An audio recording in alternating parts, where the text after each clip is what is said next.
and welcome to my channel. Today's video is on OCD. Please like and subscribe, and I put out videos every Saturday or Sunday night. So yes, like I said, today's video is on OCD or Obsessive Compulsive Disorder. I think it's something that everyone's heard of. I think it gets used a lot again, kind of one of them words that gets thrown around.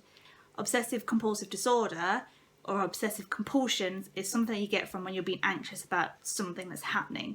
So for example, you're worried that if you don't do a certain ritual or this compulsion that you need to do, something bad will happen. Therefore, to relieve the anxiety, you do the action that relieves it, or you feel in that moment relieves it, when really it's just a cycle that keeps going round. So when I talk about cycle, we have the obsessive thought.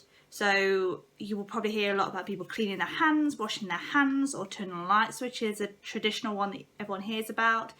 So the thought comes through, and then they have the anxiety where if I don't do this, something's going to happen, or I need to do it, and then it's all okay, or it'll feel like it'll be okay. And then the behaviour happens, so flicking the switch. So I flick the switch, so I feel that anxiety's gone down a little bit, because if I hadn't to flick the switch, then the electricity would have blown and my house would have burnt down. From that, you get the temporary relief, like, oh, I flicked the switch, I know that, oh, but I need to do it again. Or the next day, I need to do it again. It becomes a routine. And the difference between obsessive compulsions and obsessive compulsion disorder is the disorder is when it ruins your life, basically, and it's just a part of your life that it interrupts. So you can't live day to day normally.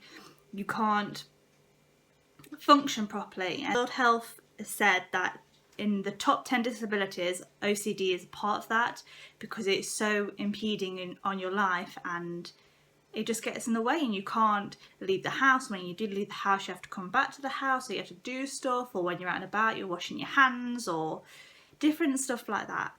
So OCD is based on a loss of control. So the behaviours help you control how you're thinking and you're feeling and anxiety. So just so you know, there are different types of the obsessive behaviours. So what you'll tend to find is the checking, again, like the light switches. There's hoarding, so you will see people that keep stuff, whether it's people that just keep sentimental stuff, and not just little odds and sods, but hundreds and thousands of stuff, because the thought that that makes them feel better. Or hoarding just, I suppose, rubbish. And you've seen probably them TV shows where people are just hoarding so much stuff, and that's part of OCD, where it's kind of a disorder now, and it's very hard to break that cycle. It's also the contamination, so the washing your hands. That is, again, there's another TV show on that. So if you notice, a lot of TV shows going on at the minute, or have been the past couple of years, not talking as such about OCD, but showing offsprings of OCD, so the hoarding, and there's the, I think it's called obsessive cleaners or something, people that go into other people's houses that are dirty because they need to clean. They have that just urge that they have to clean stuff, and then they go into them situations. Do I think them TV shows are healthy? The obsessive cleaners one, no, because if they've got this disorder and you're kind of highlighting it and promoting it and making them relive it constantly, I don't know how often they do the houses that they clean, but pushing that and giving them that relief, but then still focusing on the problem. And then the last few are hair pulling. So hair pulling or skin picking, different things like that are just a relief. So it's different from, I suppose, self-harm. Obviously it can come under self-harm, but it's because of the need to do it. So not for the relief of the pain and that kind of side of things, but just I need to do this for some other anxiety to disappear. There's also intrusive thoughts. So some people can have sexual thoughts, they can have negative thoughts, they can have different thoughts that come through the mind that they can't get rid of. So all OCDs are different types of thoughts, but there are specifically intrusive thoughts, and then you have to action on the intrusive thoughts and calm the intrusive thoughts down. Also, checking that people around you are safe. When you're ringing, say, your partner 20 times a day to say, are you okay still? Or where are you going? What's happening? And not in an overprotective, abusive way, as in, what are you doing? I need to know what you're doing. But are you okay? Are you okay? Are you okay? Have you got here safe? And that kind of checking to make sure everyone around you is okay. And then if something happens, someone's not okay, you take full responsibility because you didn't call them 21 times rather than the 20. And with that is also counting. So like comes under checking counting. So counting that you've washed your hands 3 times, counting that you turn the light switch off 10 times, locking the front door 3 times, different things like that. So just counting through the measures to again relieve the anxiety. A random fact is that there's 12 in every 1,000 people have OCD.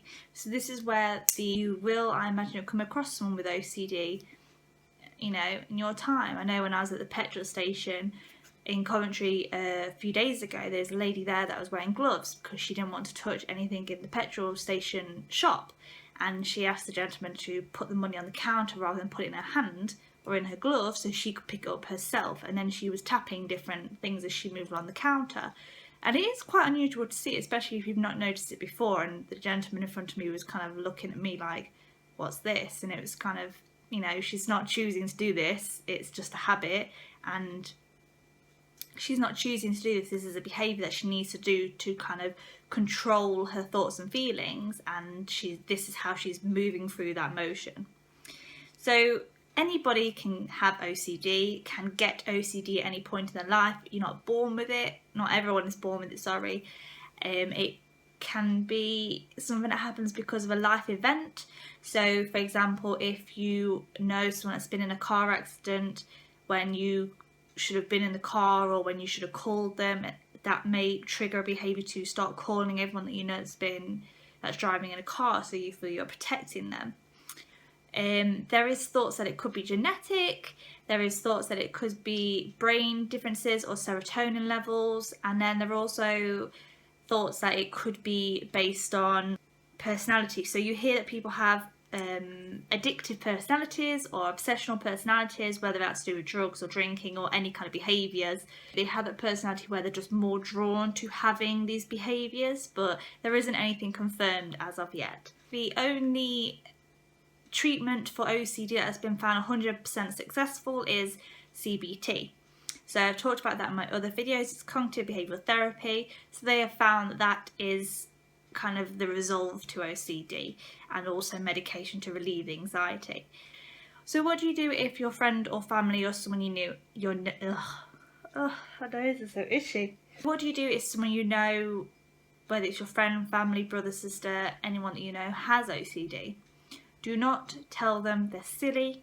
Do not tell them it's unnecessary. Do not try and stop the behaviour.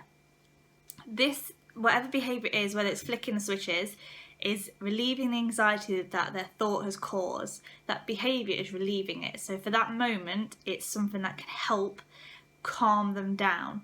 So if you're stopping someone flicking switches, you're just going to cause more anxiety in their body and just cause more unnecessary stress. The stress is already there, but don't make it worse, if that makes sense. And I understand it can be frustrating, or this is slowing our day down, or there's no need to do this, or it's annoying that you call me 20 times a day.